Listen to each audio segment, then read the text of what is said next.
Issue 66. We start out with Sonic stating the obvious out of surprise. Wait, Nate made those rings? You can make a powerful force of nature like that? Even Tails could only make a fake Chaos Emerald, which is less powerful than a real one. But here Nate is confirmed to be making real rings like it's nothing. I didn't talk about this last issue because I assumed that he was making rings, sure, but wasn't the origin of the rings in the first place. I assumed that rings existed before him, like would make sense. Nate refuses to let anyone exploit the rings, even Sonic and Tails. Why make them then? Does he have like a weird compulsion to make them for no reason? Sonic lampshades this stupidity, saying to think of all the good he could do with these, though it's really weird to hear someone calling rings rare when you find hundreds of them in every zone effortlessly. After Nate says he won't go back to Mobototropolis, Sonic stands up to him with some really well-written and cathartic lines. Listening to your story made me think you were a hero. It even gave me hope for Overlanders. But now I see you for what you are. Someone who was once a hero, now chooses to hide himself away because of a few bad breaks. Nate says that being a hero never works. Really, so his giving Mobototropolis the golden age of technology didn't work. Then a rumbling happens, and the wall of the cave changes into Ixis, even though a magical security system was supposed to be keeping him out. You'd think that the security system would detect the magic of Ixis' aura, and even the fact that he changed his form wouldn't matter. I do appreciate how they put in the effort of showing every different elemental form Ixis has. He's been a cloud, a snowman, fire, and now this.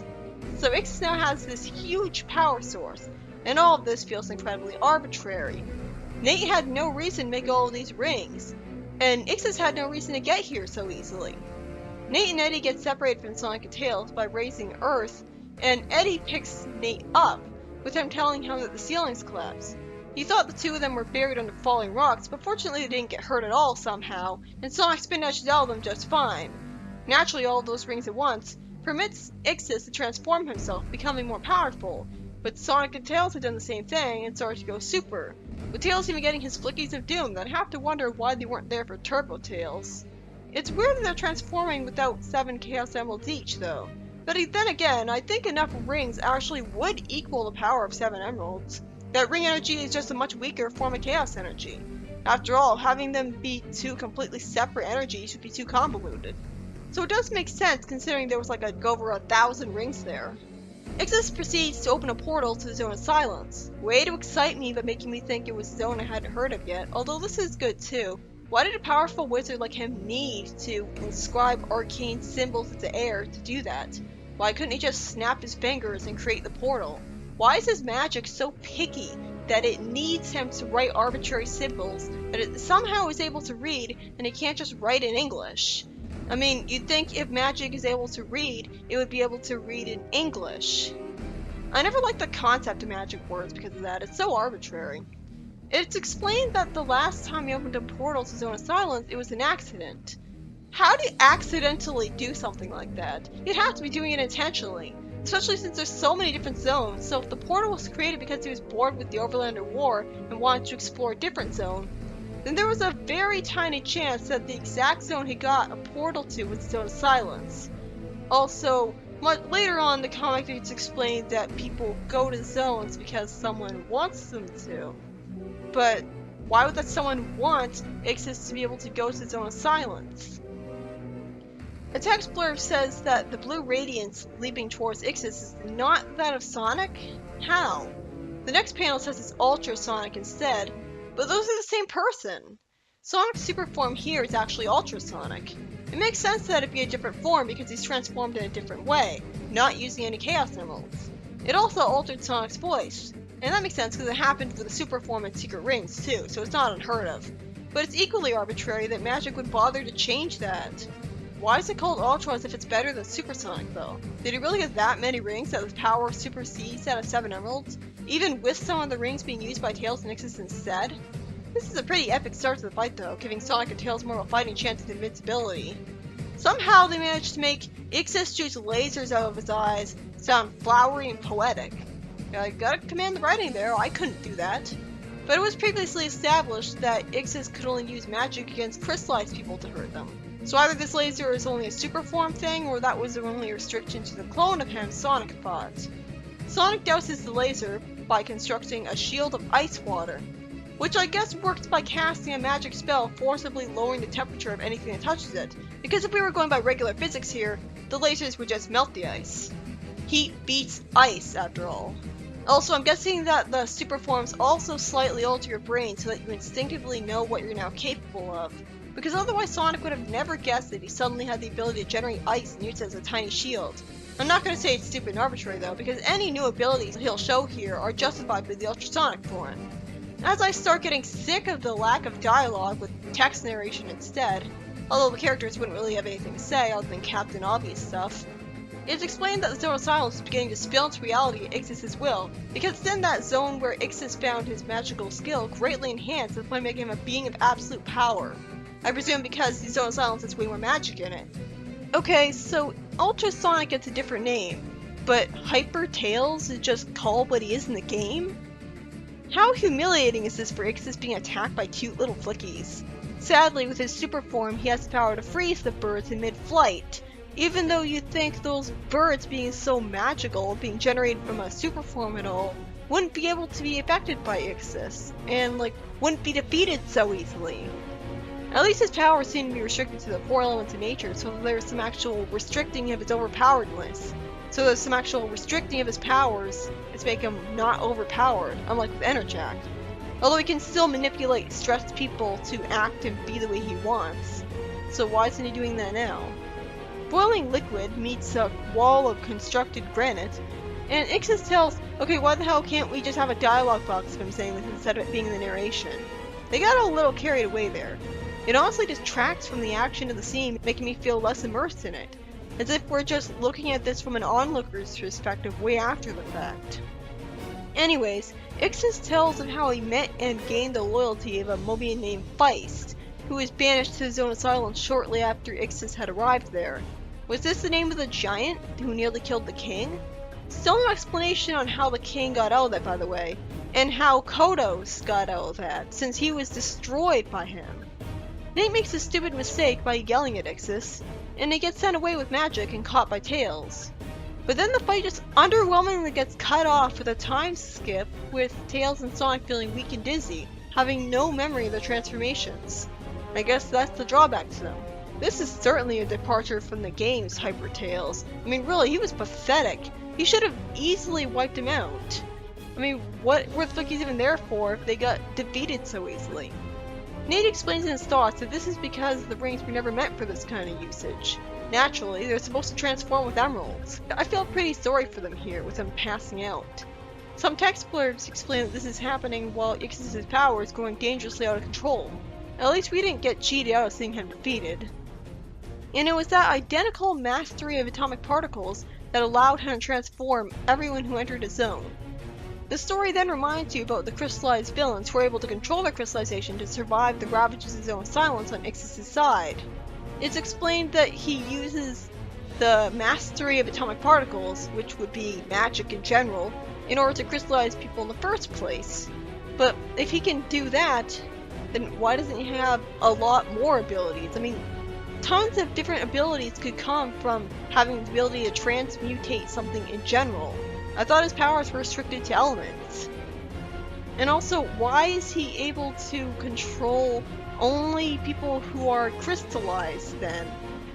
I don't see how transforming someone not made of any of the 4 elements into crystal falls under the 4 elemental powers, unless they're doing a broad interpretation where crystal falls under earth. The narration explains that the Zone of Silence is trying to replace this reality. Oh, they're bringing back its black hole nature. That's interesting. And then Ixis is defeated in a Deus Ex Machina in the most underwhelming victory ever. Because with the hidden ring in Nate's eyepiece that we never saw, and that was so small that I can imagine it had way less power than a regular ring at that, he banished Ixis and resealed the Zone of Silence all in a single wish. So they brought back that stupid plot point where rings can grant wishes from all the way back in the earliest of the forced comedy era of Archie Sonic at the most underwhelming of times. If rings can grant wishes, especially of this caliber, why didn't they just wish away every villain with rings, like Eggman as soon as he rose to power? Even if he had a Chaos Emerald, this wouldn't make sense, because Ixis was way more powerful than one Chaos Emerald, so powerful in fact that I'm wondering why he didn't just immediately rip a new hole in reality and warp back here through another portal. They really shouldn't have survived this. And the worst part is they didn't need this Deus Ex Machina. They could have just had Sonic and Tails beat Ixis in their super forms, which would have made much more sense than Nate doing it with only one tiny ring. Another avalanche happens, causing the cave ceiling to start collapsing above them, and Sonic spin dashes through the wall, despite him and Tails still being dizzy with Tails needing to hold on to Nate for support. Wait a minute, where'd their winter clothes go? Did they take it off recently? Did it get destroyed in their battle outside? Then Eddie seems to sacrifice himself, telling Nate to go before he's buried in a landslide, and an avalanche sends Sonic, Tails, and Nate on a friendly little ride instead of crushing them and suffocating them to death like avalanches in the real world. I'd say I feel something about Eddie's death, but he never really talked much, so it just felt like a dumb caveman beast to me. Didn't really get enough screen time for me to care about him. Then there's a backup story after that about the origin of Ixis Naugus. Some narration says that nobody remembers what happened on planet Mobius before the final days of Fury over 100 years pass. Oh sorry, over 100 years pass. There should really be an there. And really? No one remembers? No one wrote it down? No historical records? Well, apparently they thought of that because on that day, a significant cataclysm shook the continent and wiped all historical records the world over, except on Angel Island, I assume, because it was floating. That is a weird thing to think about, a planet with no historical records of hundreds of years ago. Certainly creative. Some cloaked, evil-looking figures are trying to use magic to find out what caused the damage to their world centuries ago. That doesn't sound evil at all, it sounds like something any historian would want to do. Oh wait, it turns out that this ancient order of Ixis is doing this to try to harness the energy that caused all devastation to achieve power. But they already have power. One of them says that he has heightened his magical abilities to have not only command of the wind, but also of the earth. And after his allies say that they're the sole masters of the earth and water, he then reminds them that they all possess the same abilities, and yet are masters of only one element each for some reason, and traded the secrets of elements with each other a while ago, making them look like idiots for having to be reminded of this. The one element they're all missing out on is fire. Why don't they know this already? Well, getting it for some reason requires going into the sunlight, using earth powers to cross over the terrain, water to navigate the sea, and then soaring through the sky before entering the sun. The sun? They have skin, they have fur, it's not like they're ghosts made of nothing but invincible ethereal being. How can they possibly survive that? And if all they have to do is fly the sun, why do they even have to all use different elements at all? Why can't Ixis just fly them all at once with their powers? Then all three of them think about betraying each other on the drop of a hat, which didn't really surprise me because Ixis isn't with them now, and they didn't exactly seem to have a close camaraderie. One of them thinks that his friends with the stupid names don't know that he hasn't equally shared any abilities of the land with them. How could they not know that? Did they have chronic memory loss and just assume they learned it already? Then another one of them thinks that Agunas has unfairly raised ahead of both of them, and two can play at that game. He was using such formal speech, and then the use of the word unfairly just took me out of it. In a good way, like it's playing it for laughs, making him childish. Another one of them realizes that his friend has kept some of his water abilities to himself. They have him make a pun about shellfish. At a time like this? This is like the very early Archie Sonic comics where they're so obsessed with making puns for the sake of forced, aimless comedy that they even do it during serious scenes. And this story's not written by Mike Gallagher. So Ixis crashed to the ground in a falling star, having defeated his friends off screen. I guess they weren't supposed to be important at all. And then he just showed up at King Acorn's doorstep with that evil smirk on his face, and they somehow trust him. With that smirk? And it's not explained that they're only agreeing out of fear that he'd attack them if they said no. With that, the story just ends. Well, that was unfulfilling. Both stories in this issue were written by Carl Bowlers.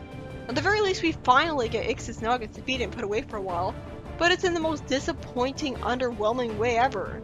They could have easily had him be defeated by Ultrasonic and Hyper Tails, but instead they have him be defeated because the Nate wishes that he would be with one tiny ring.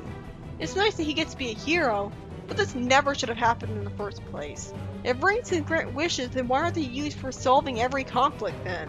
I liked the ultrasonic form. Sonic's water powers were very creative, and the transformations made sense, and so did their super forms wearing them out, as that happened to Shadow in SA2. The whole fight was also plagued with not really letting you feel immersed in the action because it was just narrated with no dialogue at all. They could have easily not done this, just for the sake of trying to be poetic. What's to be poetic about? Sonic's had plenty of fights with villains before. And Andy's sacrifice didn't really have me feeling anything, although I bet Nate would be pretty lonely from it. Then we have the second story. This was not a backstory. Well, it was, but it was totally unnecessary. When I think about backstory, I think about I wanted to know why Ixis was evil. I wanted to know about his childhood, about how he grew up and what his parents were like and where he was born in the first place. I want an actual origin. What I got was a completely unnecessary feeling group of so-called friends with no chemistry with each other, who feel like a bunch of siblings bickering in a car, who all simultaneously betray each other out of selfishness. Making me wonder how this dysfunctional group even got together in the first place instead of being enemies. Maybe the comic uses the ancient order of Ixis later on, but from what I'm getting, this order could have never existed and nothing would have been lost. Why did they need to fly into the sun and survive somehow to get fire, without even turning super to be invincible to explain that, in order to become more powerful? Well, okay, I can easily believe that the sun has fire magic in it. But what I can't believe is that the royal family actually trusted Ixis when he introduced himself with that creepy smile. I'll just say it's a good thing he doesn't hit on the ladies with that smirk. I kind of like the concept of the ancient order, having each one of them be master of a different element, but only because it reminded me of Avatar: The Last Airbender. And obviously this pales in comparison to the amount of effort put into the elemental powers in the show. But it was still nice. But to have them disappear so easily in one backup story just solidifies these evil for no reason characters as totally pointless. Why do they have these powers? Do they come from a long line of people with these powers? Why are all of them evil? What were their parents like? I guess we'll never know.